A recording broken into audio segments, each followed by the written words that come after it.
મારા બધા પ્રેમી અંશોને સાહેબંજી સદગુરુ સાહેબ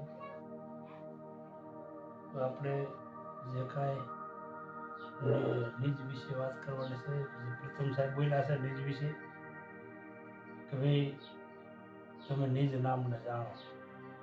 એટલે બધાએ પ્રેમી અંશોને મારા તરફથી સદગુરુની વંદન કરું છું. સદગુરુ તરફે સદગુરુ સાહેબ બધાને સુખ શાંતિ આપે. નિજ નામ એટલે કે ભાઈ સંતો મહાન પુરુષો જે કઈ વાત પ્રથમ સાહેબે કરી છે કે ભાઈ અવસરમાં જેને સદગુરુ સેવા કે જેને વસ્તુ દેહમાં બતાવી, સુહાગીલા અવસરમાં જેને સદગુરુ સેવા 21,688 સાલે એને ઝાપ અજંપો કહેવાય. સુહાગીલા અવસરમાં કે જેને સદગુરુ સેવા કે જેને વસ્તુ દેહમાં બતાવી. સંતો મહાન પુરુષો જે કાંઈ મનોમંથન કરી અને જે પોતે નિજ સ્વરૂપની જેને જાણ કરી છે. નિજ કહેતા એટલે પોતાનું જે સ્વરૂપ છે, જેને નિજ આત્મા કહે છે, જેને નિજ સ્વરૂપ પોતે પોતાનું સ્વરૂપ કહેવામાં આવે છે. એ સંતો કે એ ખાલી નામને તમે જાણી લ્યો ને એટલે જણાઈ જાય બધું. એમ સંતો મહાન પુરુષો નિજ વિશે વાત કરી છે. કારણ કે આ અવસરમાં કે જેને સદગુરુ સેવા જેને વસ્તુ દેહમાં બતાવી, સુહાગીલા પરાપક્ષી મધ્યમને વેખરી, મધ્યમમાં ગાંઠ ઘડાય. સુહાગીલા અવસરમાં જેને સદગુરુ સેવા કે જેને વસ્તુ દેહમાં બતાવી. સંતો મહાન પુરુષોએ હર કોઈ સંતોએ મનોમંથન કરી અને પોતાના સ્વરૂપને પોતે જાણ કરી. પોતાનું જે નિજ સ્વરૂપ છે એ સ્વરૂપ પોતે તખત ત્રિવેણી ઉપર છે અને સંતો મહાન પુરુષો લઈ ગયા છે. અને એ સ્વરૂપને પામવા માટે જે અનેક યુગોથી જેને સુરતા કહેવાય આંધળી હતી અને એને જગાડી સદગુરુની કૃપાએ જાગૃત થઈ અને જાગૃત થઈને પોતે નિજ સ્વરૂપમાં ભળી અને એને સંતો મહાન પુરુષો મનોમંથન કરી અને એ જ્યારે મનની માયાને અળગી કરી અને જે પોતે આજે પોતાના સ્વરૂપને પામી ગઈ સુરતા, એમ સંતો મહાન પુરુષોએ નિજ વિશે વાત કરી છે. એમ કે સુરતા જાગૃત જ્યારે થાય ત્યારે નાભીની નીચે જ્યારે મૂલાધાર ચક્ર આવેલ છે, કુંડલીની શક્તિ સુરતા ત્યાં પડેલી છે. જ્યાં સુધી બારોબાર જ્યાં સુધી સુરતા રખડે ત્યાં સુધી આને આ ઘરની ખબર ન પડે. એ ઘરની જો સંભાળ લેવા માટે કોઈ આજે સુરતાને એક દોર કરી એને જે કાંઈ સ્વરૂપ સદગુરુનું છે એ નિજ સ્વરૂપ એની ઉપર ધ્યાન લગાવે અને આ દેહને જાગૃત કરવા માટેની જે કુંડલીની શક્તિ છે, સદગુરુનો જે શબ્દ લઈ અને આને જાગૃત કરીને આ સુરતાને એના ઘેરે પોતાના ઘેરે પોતે લઈ જાય ને, એમાં સંતો મહાન પુરુષો કહે છે પોતે પોતાના ઘરની ખબર નથી. એનું કારણ આ છે કે પોતાનું ઘર નિજ છે તો નિજની પોતાને પરખ નથી. શું કામ એ સંતો મહાન પુરુષો એમ કહે છે કે ભાઈ ગંગા સતી પાનબાઈને વાત કરી કે પાનબાઈ આ જાણવા જેવી વસ્તુ છતાંય અજાણ છે. અજાણ એટલે કે જે સત્ય વસ્તુ છે આપણે જાણવાની એની આપણે અજાણ છે, કારણ કે એ આપણે જાણી નથી. કારણ કે આની મારી પાસે દેહની મારી પાસે 5 તત્વનો દેહ, પછી પ્રકૃતિ, 3 ગુણની માયા છે, રજોગુણ, તમોગુણ, સતોગુણ. આજે ત્રિકુટીમય છે, આજે પ્રકૃતિ છે. પણ એ જ્યાં સુધી સદગુરુની જે કૃપા ન થાય ત્યાં સુધી પણ આ દેહ જાગૃત થતો નથી. દેહ જાગૃત જેણે સંતો મહાન પુરુષોએ કર્યું છે, જેણે કુંડલીની શક્તિ જાગૃત કરી છે, એની માટે આને ધન્યવાદ આપણે કહીએ છીએ. કારણ કે આમાં યુગો યુગથી સંતો મહાન પુરુષો મનોમંથન કરી આવે છે. અને આ તો ભાગ્યશાળી કોઈ હોય અંશ કદાચ તો એને આ દેહ જાગૃત થઈ શકે છે. બાકી આ દેહ જાગૃત ઝડપથી થતો નથી. પણ સદગુરુનું જે ભજન છે એ ભજન તન મન ધન કુરબાન કરી અને જો કોઈ સદગુરુનું ભજન કરે તો એની માટે આ શક્ય છે અને સત્ય છે.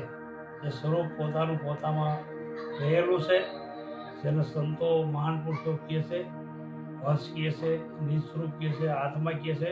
આ એક જ સ્વરૂપ બધા ગણે છે, પણ એક જ સ્વરૂપ છે. એટલે એને લઈ અને સંતો મહાન પુરુષોએ દેહ જાગૃત કર્યો છે. જેને પણ એને આજે જે તામસ નામની જે નાગણી છે, જેનું મુખ સંસાર બાજુ ખુલ્લું છે, જ્યાં સુધી એનું મુખ ખુલ્લું રહીએ ત્યાં સુધી એની વર્તી પાછી વળે નહીં, ત્યાં સુધી વિષય વાસનામાં આ જીવ 84માં જાય છે. કારણ કે ધ્યાન ને ધારણાનો પ્રાણાયામ આ 4 ક્રિયા અંતરની લોયાણે લાખાને બતાવી દે. એમાંથી જો એક ક્રિયા કદાચ સુકાઈ જાય ને તો પાછળ વિષય વાસનામાં જાય. એટલે સદગુરુનો જે મહિમા છે એ બહુ મોટો સંતો મહાન પુરુષોએ બિરદાવ્યો. પણ સદગુરુની જો કૃપા થઈ જાય, જો એની સાયા થઈ જાય, કોઈ એવો હાસો જો સદગુરુ આપણે તો ગુરુ મળી જાય કદાચ, અને આ ભીતરમાં જો સદગુરુની જો ખોજ કરી લઈએ આપણે એની કૃપાથી, અને સદગુરુ તો ભીતરમાં જ છે. પણ એને સંતોએ 52ની બારની વાત કરી છે. 52ની બાર જ્યારે સંતો મહાન પુરુષો જે ગયા છે ને એને અનુભવ કરીને આ વાત કરી હતી. ક્યારે? જ્યારે શૂન થયા પછી એનું શૂનમાંથી પાછું સર્જન થાય છે, અને શૂનમાંથી જેનું સર્જન થયું ને એણે આ વાત કરી છે. આ વાત કોઈ સામાન્ય નથી, આ કોઈ સત્ય વસ્તુ છે, સત્ય ઘટના છે. આ સંતોએ મનોમથન કરી અને પોતે અહીંયા મટી ગયા છે. મટી ગયા છે એટલે એણે કીધું કે આ મનરૂપી જે મન છૂટી જાય છે, જે માયારૂપી, અને સદગુરુને સુરતા જ્યારે નિજ સ્વરૂપમાં લય થઈ જાય સદગુરુની કૃપાથી, સદગુરુ એનું સ્વરૂપની ભાન કરાવે સુરતાને કે ભાઈ તારું ઘર અહીંયા છે અને તું અહીંયા આ તારા ઘરમાં લાગી જા, તારું ઘર છે. એમ સદગુરુ નિજ સ્વરૂપની જાણ કરાવે પોતાને સુરતાને. અને સુરતા છે એ કોઈ આદિ અનાદિ છે, કોઈ આજકાલની નથી. અનેક યુગ થયા, આજે 84 યોનિમાં જીવ ફર્યા આવે છે. ત્યારે જ્યાં સુધી એની શક્તિ જાગૃત નથી થતી ત્યાં સુધી માયામાં આ જીવ રહે છે. શું કામ?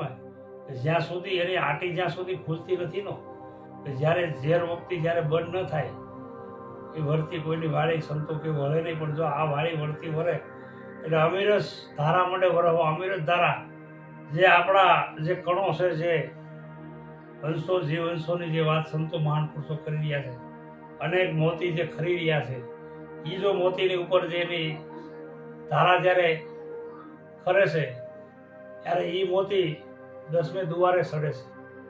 જે મોતી ખરે છે ત્યાં પાછો જાય છે ને જે મોતી, એને સંતો મહાન પુરુષો કહે છે કે આ મોતી કોઈ લઈ આવે ગોતી, સાહેબ કબીર કે તો એના દાસ થાય. પણ મોતી જ્યાં સુધી દેહ જાગૃત ન થાય ત્યાં સુધી આ મોતી કોઈ નજરમાં આવે એમ નથી.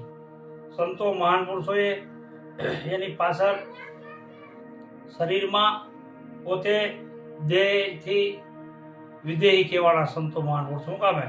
તો દેહથી પર થઈ ગયેલા છે, અને સદગુરુ છે ને એ પીઠ બ્રહ્માંડથી પર છે. હર કોઈ સંતોને એમાં પુરાવો છે. પણ પીઠ બ્રહ્માંડથી પર કેમ છે? કે ત્યાં જઈને મટી જવું પડે છે. આ ઘટની માલિકા સદગુરુ બિરાજમાન છે.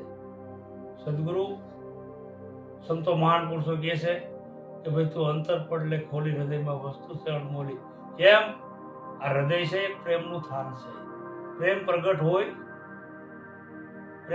હોય તો આ થોડીક આપણને લાઈન મળે, કોઈ સદગુરુની કૃપા થાય, સેવા છે, ભાવ છે, પ્રેમ છે. આનાથી પણ આજે દેહ જાગૃત, કુંડલીની શક્તિ જાગૃત થાય. કોઈ સદગુરુની જો કૃપા થઈ જાય આપણે કોઈ, તો આ દેહ જાગૃત થાય. અનેક યુગોથી સંતો મહાન પુરુષો મેથી આવે છે, પણ આ જે દેહ જાગૃત કરવા માટે હાક કરી નાખ્યા દેહના સંતો મહાન પુરુષો એ ભાઈ, ત્યારે કુંડલીની શક્તિ જાગૃત કરવા માટે બહુ મહેનત કરી છે.